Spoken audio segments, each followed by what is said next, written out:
Imagine a world where smiling isn't just encouraged, it's mandated by law. As awful as it sounds, that's precisely the reality of the fictional town of Wellington Wells, a beautiful yet twisted wonderland where everyone wears unnervingly wide smiles, not out of their own will but due to a psychedelic drug called joy. As it turns out, beneath the facade of vibrant streets, bizarrely upbeat citizens, and synthetic bliss lies a sinister reality, one where defying conformity turns you into an outcast, banished to obscurity while the blissfully ignorant carry on their merry way. From minute one, the game wastes no time in throwing you into a river of chaos, placing you into the shoes of one of three protagonists while daring you to blend in among the grinning maniacs to unravel the mysteries lurking beneath the city's exterior. Moving forward, you will be forced to navigate a world where appearances, to the point of wearing matching socks and the right pair of shoes, become a matter of survival, and the challenge is to avoid succumbing to either the pills or the pitchforks.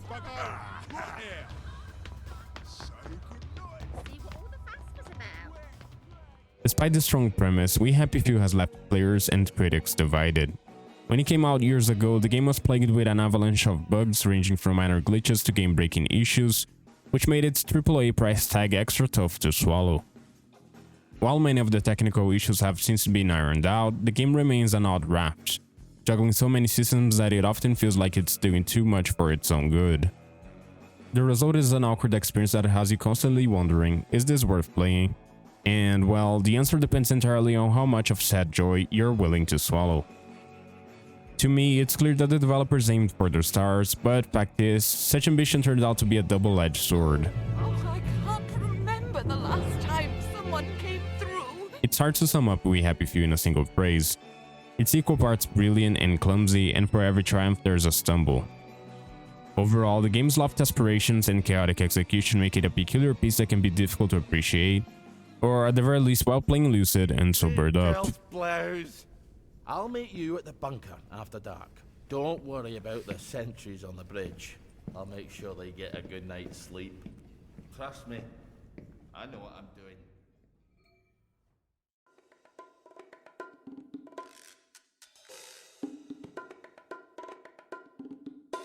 From the moment you set foot in the intriguing world of We Happy Few, it becomes crystal clear what you have gotten yourself into. For better or worse, there's a sea of trouble ahead. Truth is, the game doesn't gently ease you into its dystopian nightmare. It throws you into the deep end in the opening moments, quickly establishing the stakes. For starters, we take on the role of Arthur Hastings, one out of three of the game's main protagonists, an unassuming office worker whose existence crumbles when his joy-induced haze begins to wear off. As it turns out, sobriety is a punishable offense in Wellington Wells, and Arthur's lapse lands him in immediate danger.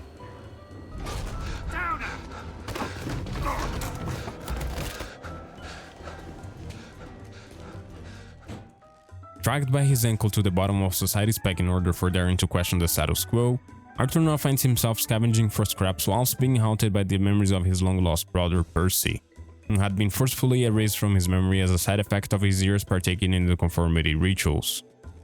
This establishes his quest to uncover the truth about his siblings' fate as the thread tying the narrative together, but the journey is far from straightforward.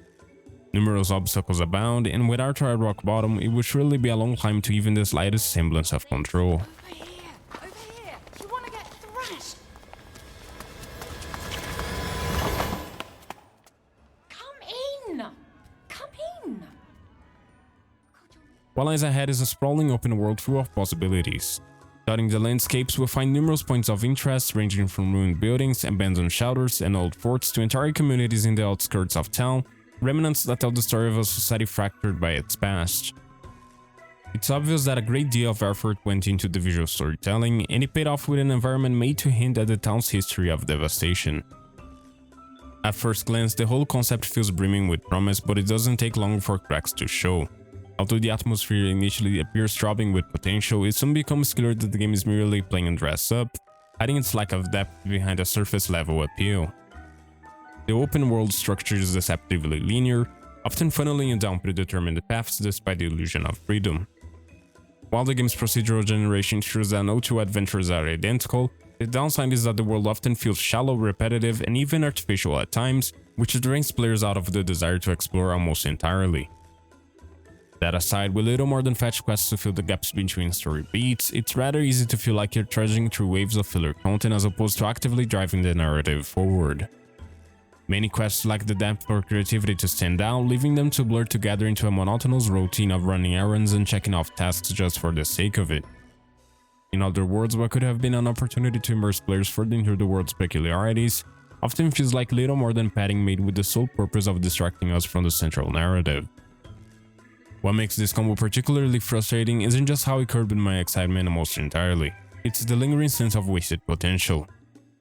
The lack of polish in our areas, even after all this time, is simply hard to ignore, and while bugs aren't as common as they once were, the game still suffers from occasional glitches that pop up now and then.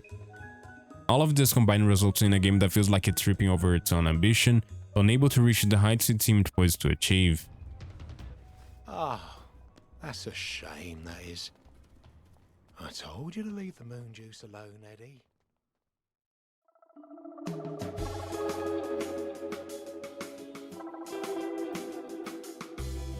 Moving on from the torrent of complaints, I will have to admit that We Happy Few does have moments where it doesn't completely faceplant over its own ridiculousness, surprisingly enough. Let's be real, there's no denying that the game pulls out some interesting tricks, even if they are often buried under layers and layers of frustration. In the midst of all the critics about clunky mechanics and awkward pacing, there are a few moments that manage to shine through the murk. After all, a world like Wellington Wells isn't made up entirely of missed opportunities, it's got its good parts as well. However, when it comes to gameplay, We Happy Few shits the bed yet again with a barrage of systems that make you feel like you're constantly juggling atop a tightrope. On its relentless pursuit of standing out, the game introduces a wide array of mechanics, with some being specifically designed to keep you on your toes. One such example is the survival system, where you have to manage thirst, hunger, and sleep to avoid debuffs, ranging from a variety of ailments like reduced stamina, lower attack damage, or sometimes even lose the ability to defend against attackers. At first, it seems like a clever way to immerse the player in a world where staying alive is a constant struggle, but it quickly becomes exceedingly punishing, creating an experience where you're perpetually watching the UI for whatever you need to take care of next to avoid getting further debilitated. The constant need to scavenge for supplies to fend off starvation might have worked well if the game had, struck a better balance in making less of a nuisance. Instead, surviving boils down to breaking into homes for scraps that sustain you momentarily, creating a loop that's more exhausting than it is engaging. What's worse is that failing to meet these needs doesn't create dramatic consequences so much as it adds to a growing list of small tasks that chip away at the fun, being more frustrating than anything. And speaking of frustration, take combat for example. It is functional but feels more like an afterthought, with melee fights being more of a hassle than a confrontation worth getting into. While yeah, sure, the game wants you to avoid combat as much as possible by sneaking around obstacles, but sometimes you're kind of forced into brawls, as encounters are structured in a way you cannot easily get past them without getting yourself in deep trouble. The main issue is that clumsy controls paired with inconsistent enemy behavior makes both sneaking or fighting seem like unattractive options, so you have to resort to constant tactical retreats to pass around areas unscathed, or risk being thrown in another basic punching contest where you're usually on the losing side. On the same note, exploration fares similarly. One moment you're walking around, the next the entire town is chasing you for something as inoffensive as jumping around and bumping shoulders with someone. And believe me, it gets ridiculous to the point of hearing the townsfolk scream accusations of you being a bloody killer for just trying to get around.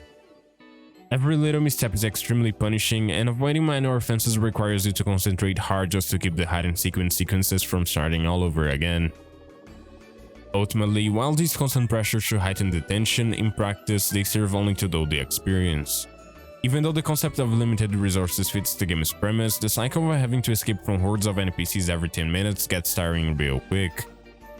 It bogs down the pacing, and the sense of urgency quickly turns into tedium, with the payoff for pushing through being only more of the same, again and again until you finally give up.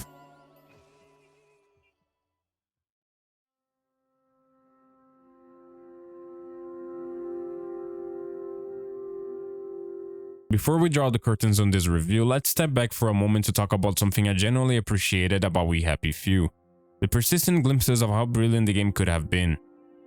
Despite its flaws, there are moments where the mechanics, themes, and setting align, offering a taste of the potential buried beneath the surface. This is kind of a shame because, by this point, many players might have already been worn down and are now lacking even a hint of motivation to keep going. Take the skill system for example. While unlocking perks requires a reasonable time and effort investment, the abilities you earn can significantly ease the game's more frustrating mechanics, providing a worthwhile payout. There are some skills that allow you to ignore hunger, thirst, and fatigue altogether, effectively nullifying what would otherwise be a tedious log of resource management. Unlocking these perks can feel like reaching the light at the end of the tunnel, and let me tell you, making the game as hurdle-free as it can be felt liberating. But at the same time, it begs the question, why create systems so unpleasant that players feel obligated to sideline them entirely? Anyhow, these perks make a world of difference, especially when it comes to navigating Wellington Wells' oppressive rules. For instance, early on we learned that walking around at night is strictly prohibited due to a citywide curfew, and without the right skills, you are either forced to rest at night or risk getting dragged into a Pop de Piñata session by the city patrol. It's like hitting a switch and suddenly walking around at night no longer feels like a constant headache. Following the exact same rationale, crafting also complements the gameplay well, providing players with tools to mitigate some of the harsher aspects of exploration. From lockpicks and healing bombs to gadgets like the sneaky shoes that reduce noise, crafting allows for a degree of maneuverability in how you approach challenges. While the system isn't groundbreaking by any means, it adds a layer of resourcefulness that feels in line with the game's themes. Unfortunately, crafting does suffer from some of the same pitfalls as the rest of the game, as many recipes are either too situational or get overshadowed by more straightforward solutions.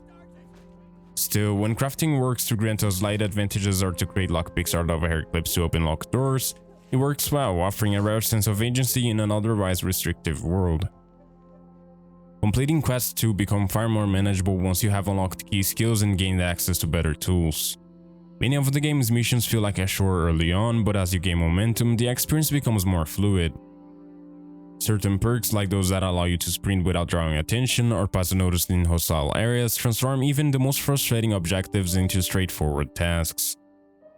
Overall, these improvements help the game feel more accessible in its later stages, by giving players the freedom to focus on what really matters as opposed to having to constantly grapple with artificial roadblocks. You were always the best of the lot. I've missed you so. In the end, these few mechanics, while not entirely spotless by themselves, underscore the potential we happy few had to be something truly special. It's like the developers knew the direction they wanted to go, but struggled to carve out a path to get there. The tragedy lies in how these systems are presented, as remedies for problems the game itself creates rather than integral parts of a cohesive experience.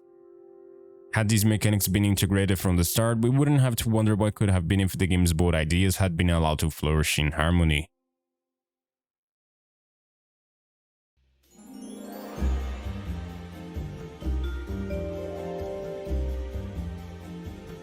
To clue you all in, I waited a long time to dive into a happy few, holding out hope that post-launch updates and patches would finally deliver the polished experience I had been waiting for several years.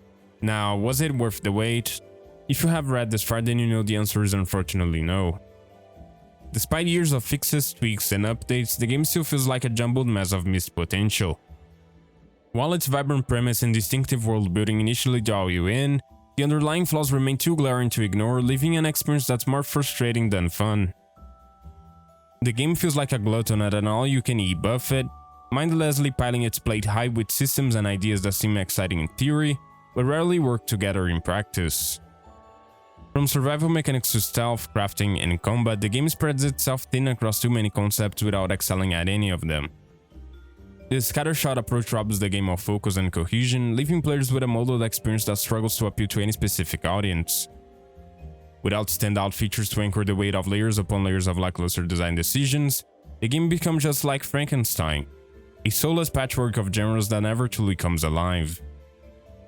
Although the potential for greatness was there, the execution fumbled catastrophically. It's hard to pinpoint exactly where things went wrong, but it's obvious that the game's indie roots collided with an ambition too big for its britches.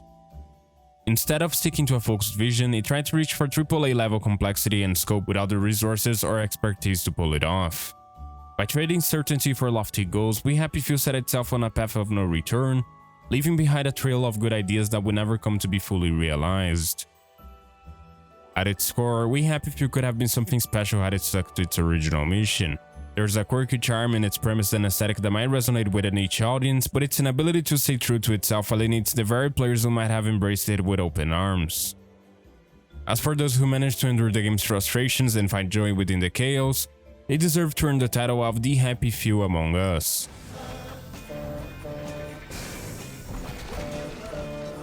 However, for most, this game is a little more than a hollow collection of mismatched parts. A pretty ship from afar, but with no one at the helm to guide it, it is destined to crash and burn.